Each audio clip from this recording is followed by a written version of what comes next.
Super Mario Galaxy. Considered one of the best platformers in video game history, Galaxy's a standout title for the Mario series. Between its controls, level design, and audiovisual presentation, it's remarkable how well crafted Galaxy is all around. Even today, plenty of fans hold it as the pinnacle of 3D Mario. While it is easy to play and have a good time with, it's not exactly flawless, though truthfully, Galaxy's weaknesses aren't enough to keep it from being a must-play Mario title. In this video, I'm going to lay out what I found to be the best and the worst aspects of this game. Be warned that full spoilers for Super Mario Galaxy are on the table.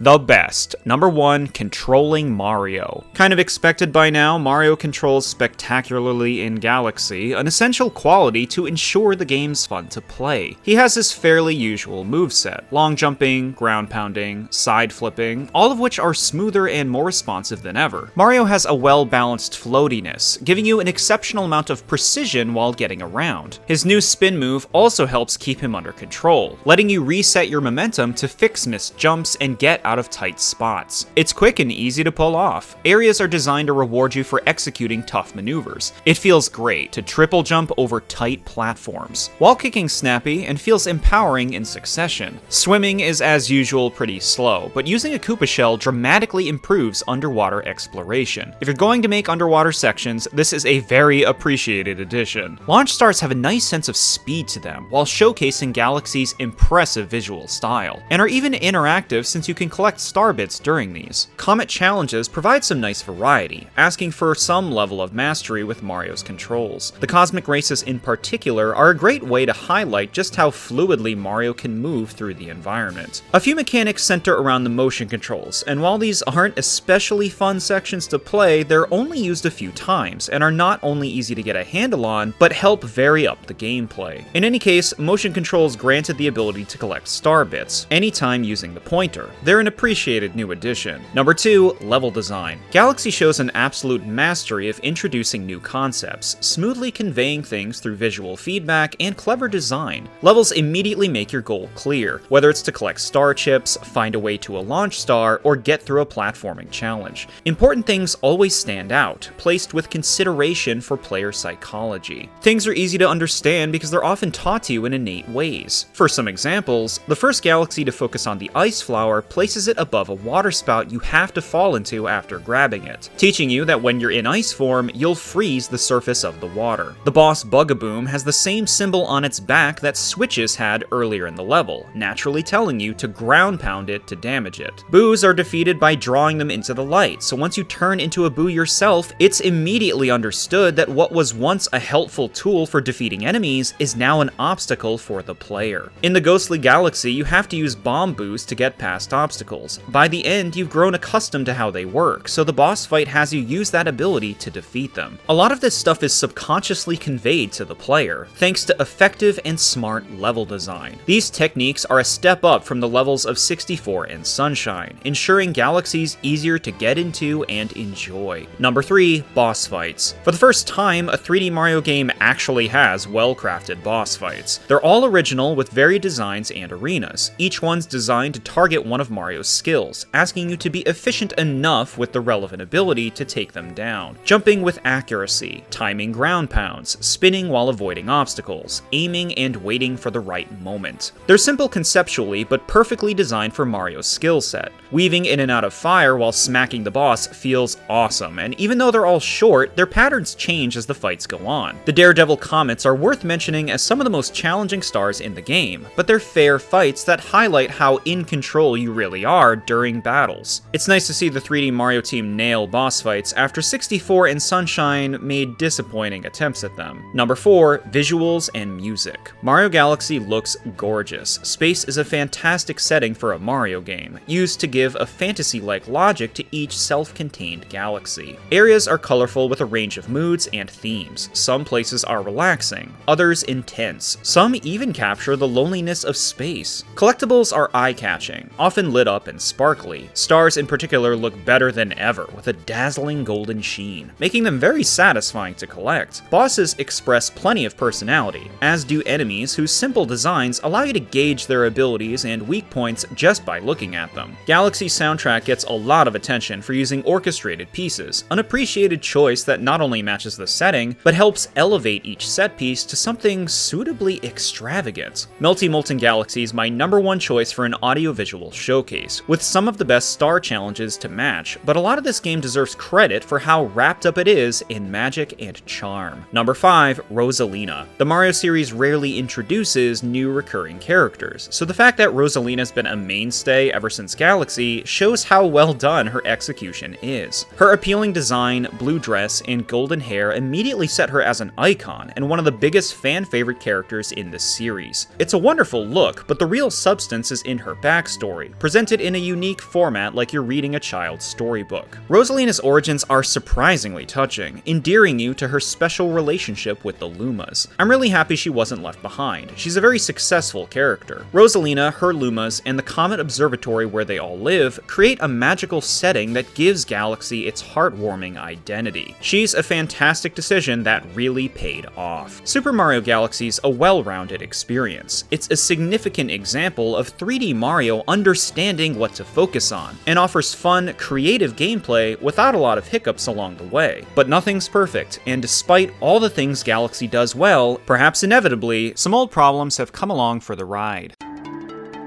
The worst, number 1, the camera. Galaxy's camera's got some problems. Most of the time it works great, giving you a clear view of the area and everything you need to see. But sometimes, particularly on planetoids, it messes up in weird ways. Trying to center it can have unpredictable results, often changing the perspective to a random angle. Mario can control awkwardly during these moments too. Sometimes the control stick gets disoriented, so you don't always move in the direction you're pushing it in. Some of the more twisty planets can be annoying since they won't always show you what you want to see, and trying to correct the camera can be a frustrating experience. Just like Super Mario 64, there are several spots throughout the game where the camera just won't let you turn it in certain directions, convinced you don't need to see what it's not already showing you. It's randomly very restrictive. Thankfully, this doesn't happen too often, as Galaxy generally does a good job at positioning itself in the most ideal way, but it's noticeable enough that it needs to be mentioned. Number 2, coins. Coins just don't have much value. I know they're rarely important in the Mario series, but they feel more like an afterthought than ever in Galaxy. And a large reason why is Starbits completely surpass them as fun, useful collectibles. They're easier to find and collect, can be used as ammunition, give you a life for every 50 collected, and even unlock galaxies and secret paths in levels. Coins restore health and give a life for every 50 collected. That's it. Health restoration is of course essential, but it's not hard to avoid damage completely in Galaxy, and there are also health increasing mushrooms littered around anyway. Moments where the game presents you with loads of coins are awkward because there's hardly a point. I guess if you really wanted another life you could bother, but Starbits are unloaded on you so regularly you'll be drowning in dozens of lives after just a few levels. I guess there's a coin high score for each world, but honestly who cares? Also, maybe this is just me, but even as coins, they look terrible. They barely sparkle, it's like I'm collecting vanilla wafers. Sunshine's coins had an attractive golden shimmer, an appealing sound effect. There's barely anything satisfying about grabbing these in comparison. The problem is, there's not much incentive to care about coins, to the point where I won't even bother when presented with a horde of them. That's a clear-cut sign of a poorly implemented collectible. At least they're sometimes used to convey places you can walk on. Number 3, power-ups. Galaxy's power-ups are solid on paper, but they're just not that fun to use. B Mario is really slow, removing Mario's jump for a floaty, meandering glide. Levels focused on it are some of the longest and most tedious since it's just so slow getting around the environment. While it technically involves platforming, it's platforming without any of the elements that make it fun to do, and just comes off as boring. Boom Mario doesn't fare much better. It's practically the same power-up with different weaknesses. It's a cute novelty, but so underused, it ends up feeling completely unnecessary. The spring mushroom's okay, but also very slow and not as especially fun to control. It limits your options far too much to be interesting. Flying Mario's a complete dud, but thankfully only used for 1 star. It's not fun at all to control, and the camera only makes it worse, making for some of the most boring gameplay in Galaxy. Fire Mario's fine, it does its usual thing, but Ice Mario's a lot more interesting, letting you freeze the water underneath for clever and fun challenges. Regardless, too many power-ups are slow and don't expand on the platforming in meaningful ways, often taking away Mario's versatile skill set for monotonous movement. Number 4, Peace Hunts and Purple Coins. Missions where you have to track down several things are a nice change of pace, but a little overused in Galaxy, and start to feel like a crutch by the end of the game. While star chips are often close to each other, it feels like almost every Galaxy has these things littered around. Silver stars aren't used as much, but a particular Sea Slide Galaxy mission has you scour every part of it. A tedious experience considering it requires the bee mushroom. While hunting down pieces works fine as a challenge, there's no denying these moments can really break up the pace, but it's the purple coins where it gets out of hand. I have a love-hate relationship with these. On the one hand, I really like the idea of thoroughly exploring an environment to collect purple coins, but too many Galaxies are way too obnoxious with just how spread out and hidden the purple coins are. The aforementioned Sea Slide Galaxy is one of the worst offenders. I mean it, some of the larger Galaxies can take over 20 minutes to complete, and it's particularly disheartening if you die somehow and have to start from scratch. What makes this worse is the purple coin comets aren't available until after you've beaten the final boss, likely resulting in you having to do a lot of these missions back to back, which can be incredibly draining since they require a fair amount of work. These challenges really would have benefited from being steadily presented throughout the game. Number 5, a few more things. I'm just gonna list these off. Bowser fights are alright, certainly better than the last 2 games, but not especially fun. They're a little too repetitive, and if you're going for a 100% completion, you'll have to do these battles no less than 8 times. A lot of Galaxy's content is reused. Nearly every boss is fought at least twice,